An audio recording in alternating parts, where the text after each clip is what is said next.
Our scripture this morning is from John 9.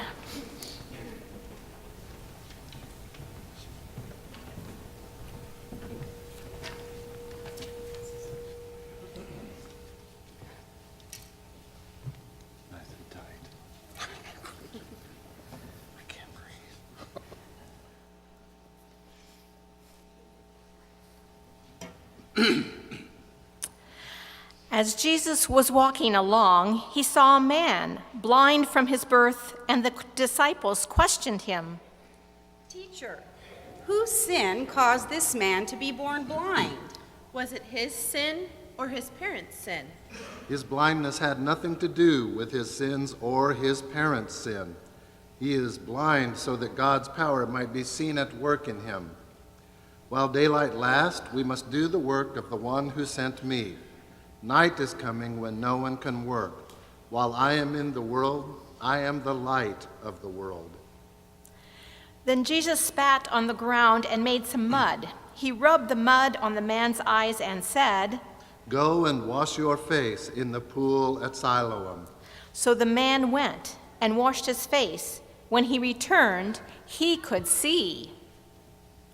Aren't we this man's neighbor? Isn't he the one who used to sit and beg? Yes, I think he's the one. No, that isn't the man. It just looks like him. It's me. I'm the man. Then how were your eyes opened? The man called Jesus. He made some mud, rubbed it on my eyes, and told me to wash my face in the pool at Siloam. So I went, and as soon as I washed, I could see. Where is this man? I don't know. The neighbors took the man to the Pharisees. Now the day that Jesus cured the man of his blindness was a Sabbath day, and the Pharisees asked the man again how he had gained his sight. He put some mud on my eyes, then I washed, and now I can see. The man who did this cannot be from God, for he does not obey the Sabbath law. How could a man who is a sinner perform such miracles as this? The Pharisees could not agree, so they continued to question him. You say he cured you of your blindness? What do you say of him? He is a prophet. The Jewish authorities could not believe that the man had been blind and could now see until they called his parents and asked them, Is this your son? You say that he was born blind? How is it then that he now can see? We know that he is our son, And we know that he was born blind.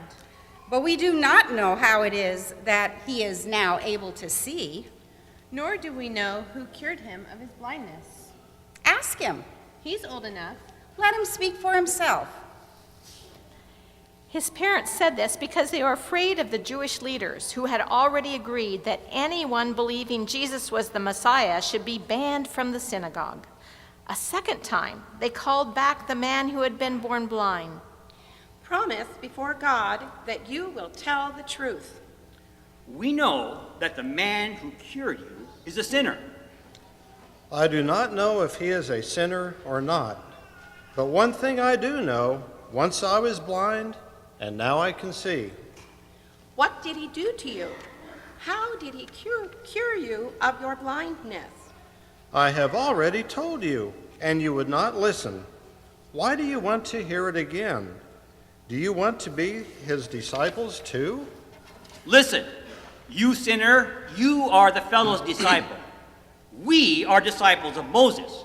We know that God spoke to Moses. As for this fellow, we don't even know where he comes from. What a strange thing. You do not know where he comes from, but he cured me of blindness. We all know that God does not listen to sinners, but if anyone is a worshiper of God and sees God's will, God listens to them. To open the eyes of someone born blind, that is a thing unheard of since the world began. Unless this man came from God, he would not be able to do this. Who are you to give us lessons? You were born blind and brought up in sin. You can't teach us. Get out of this synagogue. Out! Jesus heard that the blind man had been expelled from the synagogue, and he went to find the man. Do you believe in the Son of Man? Tell me who he is, sir, so that I can believe in him. You have already seen him. He is the one talking to you. I believe, Lord. It is for judgment that I come into the world, that those who do not see may see, and that those who see may become blind. Are you saying we're blind? If you were blind, you would be blameless. But since you claim to have sight, your guilt remains. Good morning. In a former life, in a skinnier life, in a younger and braver life, I was convinced by some folks to go caving. There may have been a girl involved I was trying to impress. I don't remember exactly, or unless we were married at that point, in which case I don't know why in the world I even did this. But we went caving, and to go caving in West Virginia wasn't sort of like the big caverns that you go into, that you walk into, and they have a well-lit path, and they have a little walking path, and they have anywhere you want to go with brochures, right? This was a cave in which the information we were given was a number, a cave number, and a rescue number to call.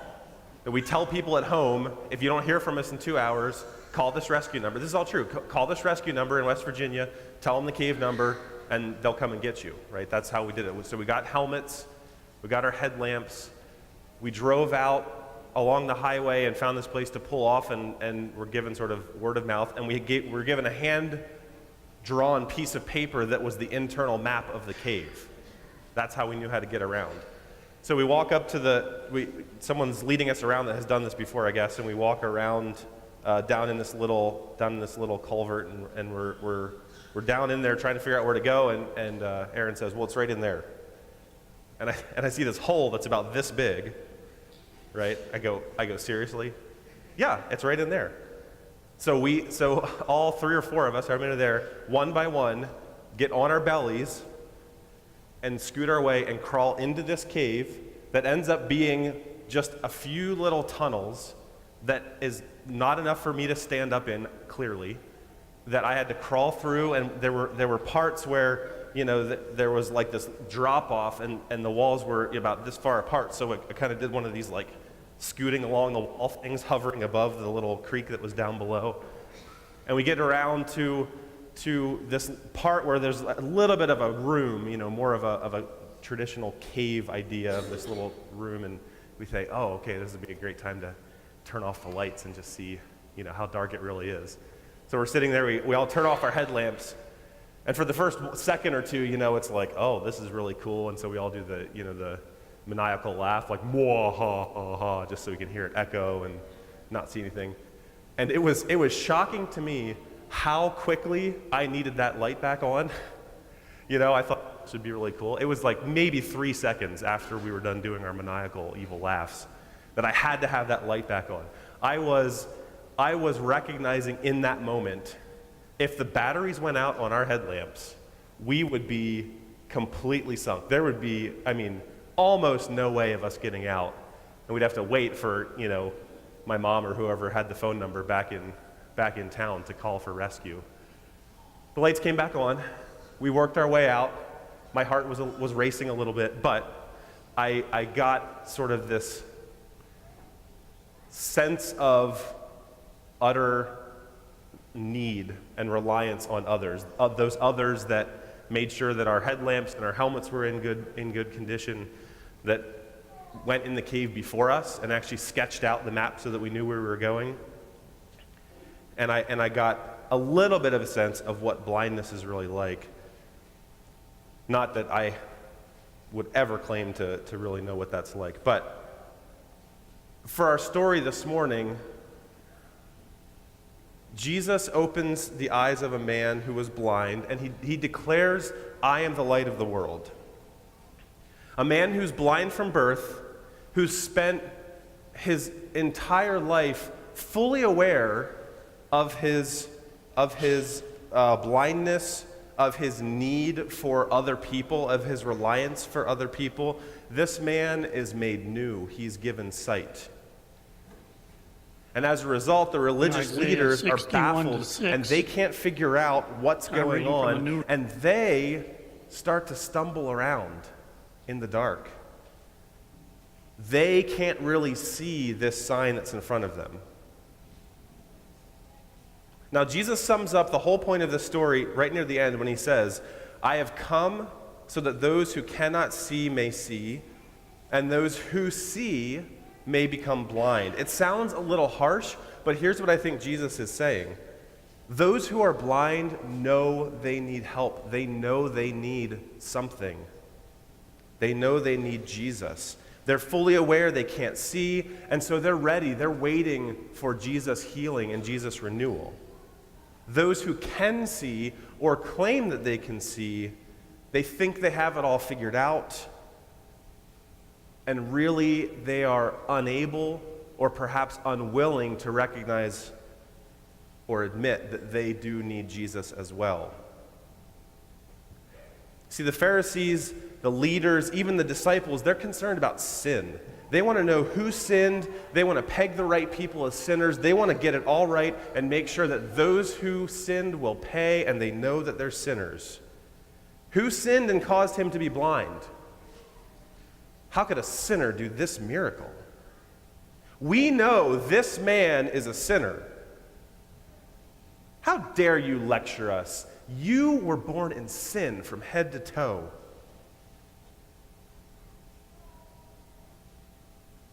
Jesus rejects those judgments and throws it all back. Those who want to label others as sinners have the tables flipped on them. The one who was blind was sinless. Those who claimed to see and know it all, their sins remained. Nobody wants to be blind, though, right? It's a state of weakness. It's a state of dependence. The Pharisees certainly couldn't imagine that they would be blind.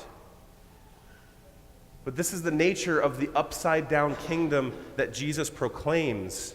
Remember who's blessed in the kingdom? The poor, the meek, those who mourn, those who are persecuted. The reality is that we all need Jesus. We all need some measure of healing, of restoration, of renewal. And that's exactly what Jesus has come for. The scriptures are fulfilled in Jesus. So he reads from Isaiah at the beginning of his ministry, "The Spirit of the Lord is upon me because he has anointed me to bring good news to the poor. He has sent me to proclaim release to the captives and recovery of sight to the blind, to let the oppressed go free, to proclaim the year of the Lord's favor." So the question for each of us today, I think, is, how do you need Jesus? What needs renewal? What needs healing in your life? Because Jesus wants to heal, he wants to renew, but if we think we have it all under control and refuse to recognize our need, we've essentially told Jesus we don't need him. Let's not make the same mistake as the Pharisees. It's really easy to ignore our faults, or if you're like me, to recognize them and assume that you can take them all under control, you can figure it out yourself. Right? But most of us know that getting rid of addictions, bitterness, pride, whatever it is, the list goes on, is virtually impossible by oneself. Jesus' sign is God's work of renewal. Jesus' sign from this morning is God's work of renewal, but it does us no good if we remain blind to our need for healing.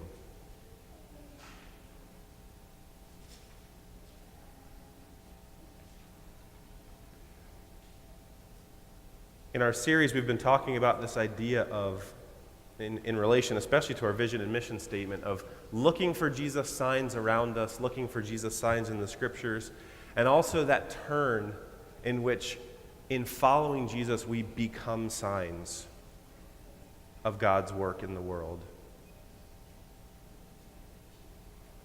So part 2 of this message is that we need to recognize God's renewal and healing today all around us and participate in it. We need to see and be the signs of God's work. And I think on this point we need to take our cue from Jesus. When the disciples wanted to blame someone for the man's blindness, Jesus did not spend time debating it or even engaging their conversation. He simply saw what was going on as an opportunity for God's glory to shine. N.T. Wright talks about this showing up in the Genesis account of creation too, that chaos was there in the beginning. There was just darkness. And God didn't waste any time asking who caused the darkness, why is it there? Instead, God saw it as an opportunity to create. So similarly, we can take a cue from Jesus in holding back our judgments about why someone is in a place they're in, and simply see it as an opportunity to help out, to offer healing and renewal. Maybe this is a hug or a shoulder to cry on. Maybe this looks like supporting organizations that help those who are in need. This tie, for instance, was a gift from my sister at Christmas, and she bought it from a company that supports ways of ending child trafficking and sex trafficking. And some of the folks who actually make the products are girls and boys who were rescued from child trafficking, and then they create and are able to make a living by making crafts and things like this tie. There's many, many people that sit in darkness into which we can offer the light of Christ. So I offer this story at the end of this message because it just came to me in the last couple weeks. This wonderful story of Christians helping people in need, and it just so happens that it comes from my home church in Lancaster, Pennsylvania. East Chestnut Street Mennonite Church is in Lancaster City, Pennsylvania, and has, in the last couple months, been helping to resettle a Syrian refugee family.